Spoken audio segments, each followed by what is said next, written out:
This video is sponsored by Mint Mobile. Hey, what's going on everyone? Greg here, and what a year 2020 has been. What a year indeed. But it's not all bad, as 2020, at least in the tech space, has turned out some amazing products so far, and at some pretty affordable price ranges, like the $400 iPhone SE, which comes packed with Apple's flagship processor. When I reviewed this phone a few months ago, I said it was one of the best values, not only in Apple's iPhone lineup, but for the entire smartphone industry. I was pretty much set on calling that the budget phone of the year, until, well, this came across my doorstep. From Google, the Pixel 4a, which has an entirely different approach to the budget phone than Apple's iPhone SE, and even comes in at $50 less. But is it good enough to take on the iPhone SE, and will it win me over like last year's incredible Pixel 3a? Let's find out. So inside of this box is of course the Pixel 4a, which you can get in any color that you want, so long as it's black. You also get a USB-C cable, a 18-watt fast-charging power brick, and a USB-A to USB-C adapter. A pretty simple box setup for what should be a pretty simple phone, and it is simple because the 4A only comes in one color, one configuration at 128 gigabytes, and one price for $349. Mind you, that's double the starting storage of the iPhone SE, and for the equivalent storage on an iPhone SE, it's $100 less. So already, right out of the box, before we even power on the Pixel 4a, it's hard to ignore the perceived value here. Other value-added propositions are clear, with a USB-C port on the bottom and a headphone jack still located on the top, giving you the flexibility to use wired or Bluetooth wireless earbuds. At this point, I pretty much have gone exclusively wireless on phones, so the headphone jack, while I'm sure it's great for the people that want it,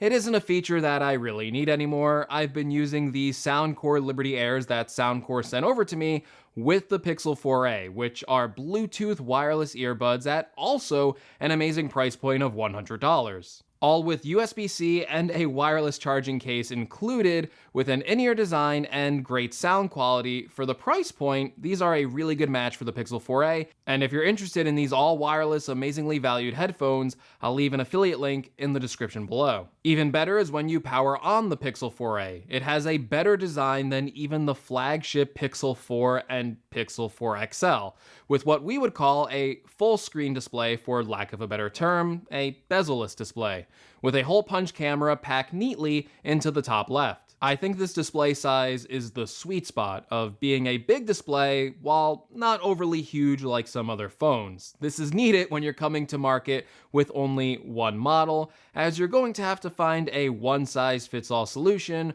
which can be hard. But I think this phone size should make most people happy. The quality of the OLED panel is not the best in my opinion, especially with the viewing angles, which give you a weird shimmering red effect when viewed off-axis. But hey, it's a $350 phone with a 1080p OLED panel. We're certainly nitpicking here at this price point. Brightness for outdoor use was more than enough for my needs as well, even in direct summer sunlight. And iPhone users, let's be honest, the full screen design is definitely more appealing than what we have on the iPhone SE with its outdated top and bottom bezels. It's not the biggest deal in the world, mostly due to the wider aspect ratio on the 4.7-inch iPhone SE, but it's worth pointing out for sure. Now, I've often said that why Apple succeeded with the iPhone SE is because it focuses more on what's inside of the phone and ensuring an overall reliable and smooth experience, rather than focusing on making a phone look like a flagship phone.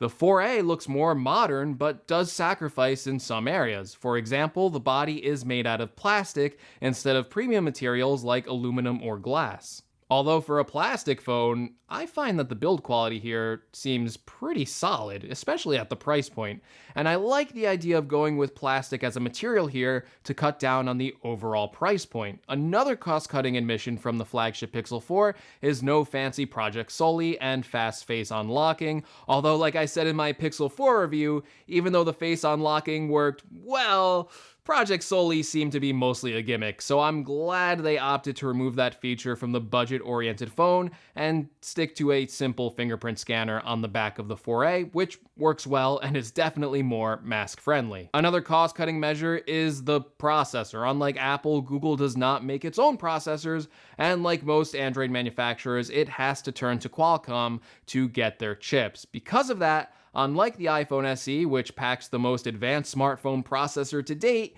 even at its $400 price tag, the Pixel 4a settles for the Qualcomm Snapdragon 730G. Weirdly enough, I couldn't do my usual Geekbench 5 benchmark on the Pixel 4a, as it seems to be currently incompatible with the Pixel 4a. How convenient. However, leak scores from earlier this year give us a single-core score of 550 and a multi-core score of 1634. For reference, the latest iPhone SE gives us a 1321 single-core score and a 2774 multi-core score, respectively. Now, as amazing as that processor performance is in the iPhone SE, I've told you before that benchmarks often don't tell the entire picture of a phone's experience. And so far, my experience with the Pixel 4a hasn't resulted in too many slowdowns in performance, as Google's version of stock Android seems to be pretty well optimized for this processor, and no doubt also thanks to the 6 GB of onboard RAM, which is excellent for a device at this price range. You might not be able to play the latest games on highest settings and fastest performance, but I'm able to still knock out a few rounds of Call of Duty Mobile, no problem. And for most people, just like the 3A, which also had an underpowered processor when you compared it to flagship phones, the Pixel 4a is definitely going to be more than enough for daily tasks, which is what most smartphone users use it for, like browsing social media and going on websites. So the 4a is doing just fine. And I was able to get around 6 to 6.5 hours of screen on time with the Pixel 4a. That's to say really good, and my Pixel 4a had no problem lasting me through an entire full day of normal use, and I usually ended the night with around 15% of battery life. A nice tidbit is that the 4a also has dual firing speakers, one on the bottom and one in the top earpiece. The sound here is a little unbalanced here, with the bottom firing speaker overpowering the top one, and there's definitely some distortion at higher volumes, but for $350, it's not the worst sounding speaker I've heard. For example, this $1,400 Galaxy Z Flip only has one speaker and sounds way worse than the Pixel 4a. Now, one of the winning factors of last year's Pixel 3a was the price, software optimization, and of course the legendary Pixel camera being on a $400 phone. So is Google capturing the same magic here with the Pixel 4a at only $350? Well, on the back, you can see a square camera bump that styles itself after the recent flagship phones, although in this square camera housing is just a single lens camera and a flash. This is a 12 megapixel sensor, and it uses, of course, Google's computational photography to get us some pretty great results. The rear-facing camera performed well in all situations for still photography, providing crisp photos with plenty of detail, with a bias towards making pictures cooler tones, but overall led to a more contrasty, dramatic photo.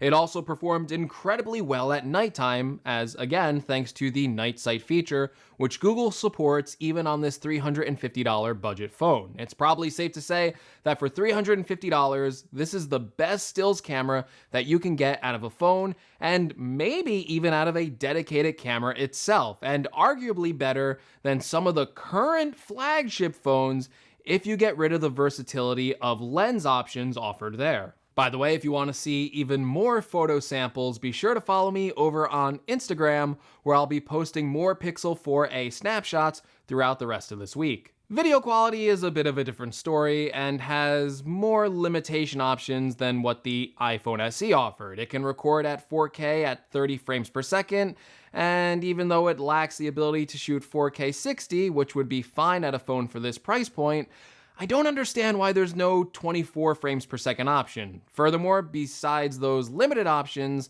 the 4K video is definitely worse than what I would find on the iPhone SE, with less dynamic range overall. Am I nitpicking here? Yeah, the video quality, even with those gripes, will still be fine for most people, and most people won't even notice the missing frame rate options, or will just stick to 1080p video recording. Now, with the front-facing camera, you are just limited to 1080p video, but this is also a good test of how the inbuilt microphone sounds on the Pixel 4a. And for a $350 phone, I feel like there's little room to complain here, and the iPhone SE is probably the abnormality of video quality in this price range. But overall, the value proposition here is great. A full screen device, 128 gigabytes of storage, well-optimized software, and of course that magic pixel camera make it the best in class for picture quality, competing head-to-head with $1,000 phones. It's not a perfect device though, and does lack some convenient features like wireless charging and no official water resistance ratings. But at a super low $350 price point, it's a phone that seems to be an easy recommendation at first glance. You know what else is an easy recommendation? Mint Mobile. I've been using this cellular carrier while using the Pixel 4a, and I think it's the ultimate combination for the budget-oriented consumer. Mint Mobile has plans that start as little as $15 for 3 gigabytes of data and unlimited talk and text, and if you need a little bit more, you can upgrade to 8 gigabytes of data for just $5 more a month. Service has been great, competing with even the big cell carriers, and Mint even has plans to roll out 5G free for all of its customers. So if you want to learn more, check out the link in the description and start saving some serious cash on your cell phone service today. And thank you to Mint Mobile for sponsoring this video. So last year, the Pixel 3a became my default choice for friends and family who preferred Android phones and specifically asked me for a device that didn't cost a ton of money. I'm happy to say that the Pixel 4a will also be my recommendation going forward for this year, and it makes the value proposition even better than the 3a. It's a great phone for almost anyone, and at this price range, it's a dead simple recommendation. In fact, in my time using the Pixel 4a, this might be my favorite Android phone of the year,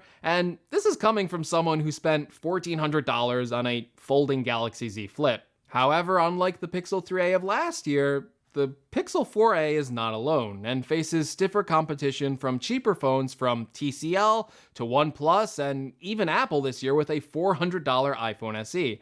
I'm interested to see how in the long run the Pixel 4a performs against these new challengers. Alright everyone, hopefully this video helped you out. If it did, be sure to leave me a like. If you want to see more from my channel, well, make sure you're subscribed. Also be sure to let me know, what do you think of the Pixel 4a in the comments below, and do you agree with me that it's one of the best Android phones at $350? Or would you pick another Android phone or maybe even an iPhone SE? If you plan on picking up the Pixel 4a, support the channel and consider using one of the affiliate links in the description. And as always, thank you so much for watching, and I will see you all in the next video. Take care, everyone.